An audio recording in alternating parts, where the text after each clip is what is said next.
hama nari ngwaye ibintu mwijoro ndyamye nategwa n'ubwoba bwinshi no muri twete narumva ntashobora kugenda kandi twaye tiri mu nzu ariko ndashimira Imana ubwoba bwarakize ubu meze neza. Ikindi shimira Imana ahantu nahoze nkora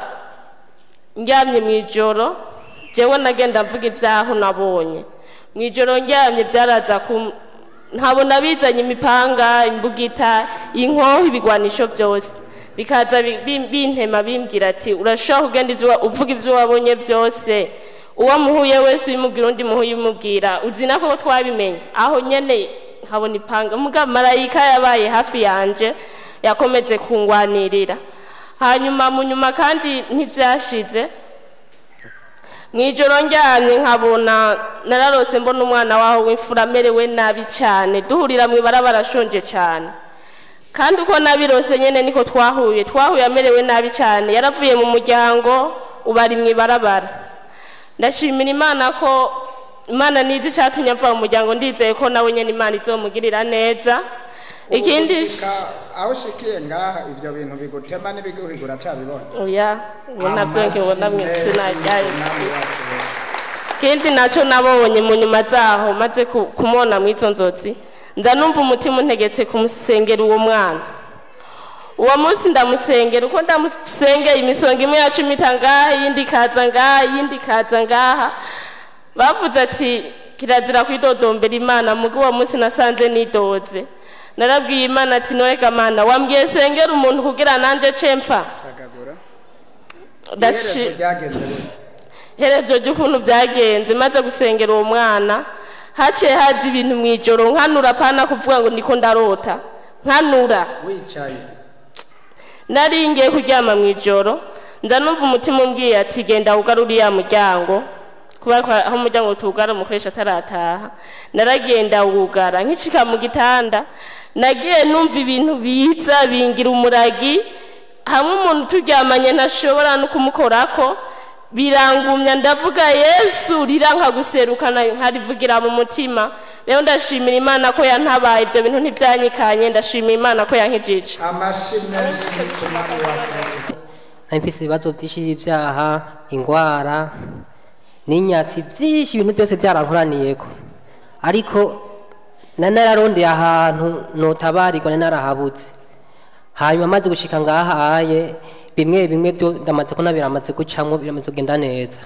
mu nyuma nduga ruguri wacu umuryango wacu kuva kuri basokuruza nije no bambaye wa mbere nakiya gakiza rero nshitseyo barangwanije hari manza nyinshi mu rugo ngo ninywe inzoga bandi ngo muturanikiye ngo zokwihana ndababwira ati intambwe Rwanda yishikeko yaranduhishije sinzopfa subiye n'umunsi n'umwe aho oya hari ibindi bibazo byuko karandi yo mu miryango mwe mumva mutarayibona je mumva je nayibonye papa wanje yaratewe n'imvunja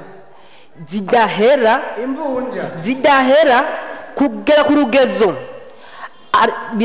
birabira mujya kugeza yaho adashobora mijoro ryose adasinzira mushikanje w'umuherezi ziramutera wewe nagahomera bunwa bibonye je narashyize n'ukuri ndarira atashobora kuva ngo shiki hariya mu nyuma ndahashitse ndabura peti yo kurya ibintu byose birankika mu buzima kugeza yaho ndavuga ati naho ntarashika mugakiza neza ntange ntarashikako bomperwa no kubatizwa ngoma ngerageze basi ndasenga ndinginga imati Mana ndakwinginze mpagaze mu kwizira kw'intumwa yacu unkorera igitangaza ndakwinginze haba mwijoro haba mu gatondo ndafata n'igipfungo kuko iminsi yo kuza yari mikeyi bucamanuka nyamwana kandi ntiyapfa ngo ashajya kwibarabara yigwa kumbagara ngaho imvunja zara hakubirenge hose hari byo gusa umubonye n'uburyo buke nzobazana ngaha basenge ko bakire narababwiye ati byo oye ni murindire gatoya ibyo n'umwanya mutoya ati narayose ahantu atakiba satana azoswa kunta cyangwa umuruzi n'umwe azoswa kuntera ubwoba amashiko mwami Yesu Imana yarankore gitangaza muri ayo masengesho namazemo iyo minsi nagiye mbona kuri wa mwana mutoyi hari none ahagaze ko cyane yarababi gusumba abandi zambunje nabona byari hurunguye kugeza yaho mbona ase afise umuntu bukebuke umuhaza umubiri nkuru yoya bigenda bihera bukebuke ubu byaragabanutse ariko ntibirahera ni uburyo buke bwo kubazana ngaha kugira ngo mpaka bakire je kwa Mungu nari nicaye ngaha nari naje gusenga ca numva telefone ngize kurabaguka mbona n'abantu dufitaniye amatati aba bantu dufitaniye amatati babaha mu kinama mugabo umunsi umwe ndi muri restaurant mbona haje abapolisi n'imitahe baraza kumfata na muntu dufitaniye amatati barashikana kuri zone ya Kinama bashikanye nimuze muravuga izo nkuru umwanya uragiye umuntu avuga icimana yakoze rero iyo telefone ndayumvise ndi ngaha mukuri ndagenda ndabwira Imana ati Mana ati mukuri wewe umaze kunshira byinshi rero ni telefone nitavye aba bantu dufitaniye amatati simfise uko no bivuga rero umwanya rero ubunyene bibaye iyindi telefone kiravuga nishenga